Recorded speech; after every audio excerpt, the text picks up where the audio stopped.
call on Government Orders of the Day numbers 4 and 5. Social Assistance, Portability to Cook Islands, Niue and Tokelau, Committee Stage, a Bill, Committee Stage, Environmental Reporting Bill, Committee Stage. I declare the House in committee for consideration of the Social Assistance, Portability to Cook Islands, Niue and Tokelau Bill and the Environmental Reporting Bill. Mr. Chairman. Speaker.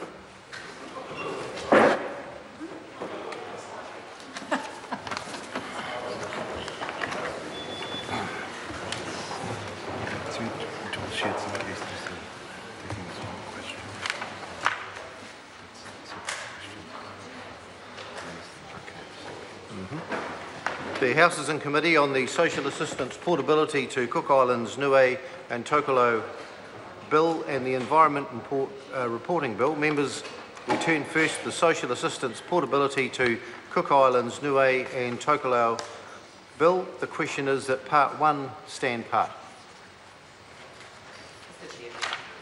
I call Carmel Sepuloni. Mr. Chair, standing to speak to Part 1 of the Social Assistance Portability to Cook Islands, Niue and Tokelau Bill. Mr. Chair, it is nice when we have a bill go through that every political party in the House agrees with, apart from some minor changes that we can talk about that have been suggested. The purpose of this Act is to allow eligible persons who reside in the Cook Islands, Niue or Tokelau to be able to apply from either of those countries or that territory for New Zealand superannuation or a veteran's pension and be paid these benefits in either of those countries or that territory or other specified Pacific countries. And Part 1 of the bill, Mr. Chair, is really just outlining that purpose. Mr. Chair, I actually think that many New Zealanders aren't even aware of the fact that we have 3 countries that are not New Zealand, outside of New Zealand, 3 Pacific Islands that are part of the New Zealand realm, and so therefore don't necessarily have an understanding or a knowledge of the special relationship that we have with these 3 countries, the Cook Islands, Niue or Tokelau. And I think that's a really important backdrop to discussing this bill, because it's important to understand not only the historical ties to these 3 countries, but the constitutional relationships we have with these countries, Mr. Chair. Currently, eligible New Zealanders can receive their New Zealand super or their veterans pension in the realm countries under the special portability arrangement that New Zealand has with 22 specified Pacific countries. However, under the current arrangement, people aged 65 years or older can only apply by being resident and present in New Zealand on the date they apply for New Zealand superannuation or a veteran's pension. So this bill seeks to change that so that those residents or Cook Islands, Niue or Tokelau descent can actually apply from those countries rather than having to be resident in New Zealand. Part of this outlines the fact that they need to have been 10 years resident in New Zealand, and what has been proposed is that at least 5 of those years need to have been spent here in New Zealand between the age of 50 and 65. And I guess that's the one point of difference when we're discussing eligibility, Mr. Chair, between us, some of the minor parties, I think, and the national government, is that actually we think that those 10 years of residence, of being present in New Zealand, shouldn't necessarily have to be between the age of 50 and 65. So currently it's proposed that 5 of those years must be between 50 and 65. Mr. Chair, one of the big issues that came up not only during the submissions but has come up during my own experience getting out and about with our Cook Island, Niue and Tokelau community, also visiting the Cook Islands and Niue, is the issue of depopulation and the impact that that has had on these 3 island states.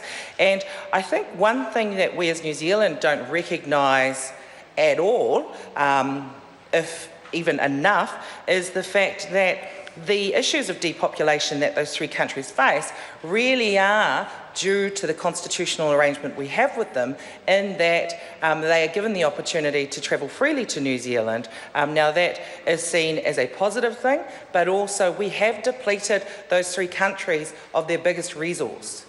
We've been told that by the residents there as they struggle to to be economically sustainable, and their biggest resource is their people, Mr. Chair. So one of the good things about this is that it will allow our Cook Island, Niue and Tokelau residents to return to the islands to be able to contribute to the economic development and sustainability of their countries. Now, Mr. Chair, when we say that they need to have been in New Zealand, resident here and present for 5 of their 10 years between the age of 50 and 65, I think we're actually attaching what really is an unnecessary condition, because 10 years should be 10 years, whether it's 10 years between the age of 20 and 30, or whether it be 10 years between the age of 20 and 50. I can't understand why we need to stipulate that there needs to be 5 of those years spent here between the age of 50 and 65. We want to, Mr. Chair, as part of the good faith relationship that we have here, New Zealand with the Cook Islands, Niue and Tokelau, actually support our Cook Islands, Niue and Tokelau people returning to invest in those island states if that is what they wish. We see the benefits for those island states, for their communities, for their families, but also the benefit to New Zealand because they are part of, Mr. Chair, because they are part of the realm of New Zealand. So we know, I need to note that in this purpose we're talking about, or in part 1, we're talking about the eligibility, but later on tonight during this debate we will be debating and discussing an SOP that has been put up by New Zealand First that actually removes that condition for them to have spent 5 of those 10 years in New Zealand present and resident here between the age of 50 and 65. As I said, we want to support them returning. Mr. Chair, when we talk about depopulation, again, I don't think most New Zealanders are aware of the extent of the depopulation that's occurred in Niue, Cook Islands and Tokelau because of the right to travel freely between those islands and New Zealand. But if we look at the population statistics, I think the latest ones for Niue showed there is about a population of 1,200 people, 1,200 Niueans in Niue, whereas we have 24,000 approximately Niueans in New Zealand. We have approximately 14,000 Cook Islands in the Cook Islands, whilst we have 60,000 Cook Islanders here in New Zealand. There are approximately 1,400 Tokelauans in Tokelau, whilst we have about 8,000 Tokelauans in New Zealand. They all have made a contribution from the time that constitutional arrangement was formalised with New Zealand. They have all made a contribution to this country. Now I think is an opportunity for New Zealand to recognise that contribution and say, actually, we're going to support these people, our Cook Island, Tokelauan and Niuean people, to return to their own country and make an investment there. So, Mr. Chair, I do want to say that we support this bill and we support the purpose of this Act, but I want to outline our support for the SOP that is being put forward by New Zealand First, which changes the eligibility to what the National Government have outlined in the bill that we have before us tonight. I do want to make one other point, and that is we do support the SOP that's been put up by New Zealand First, but I do want to acknowledge my colleague Portal Williams, who actually signalled very early that she was going to be putting this SOP up in the minority report that was put forward to the Social Services Select Committee, but then one of our friends from New Zealand First, no grudges, actually decided that was such a good idea that they would put the SOP forward themselves.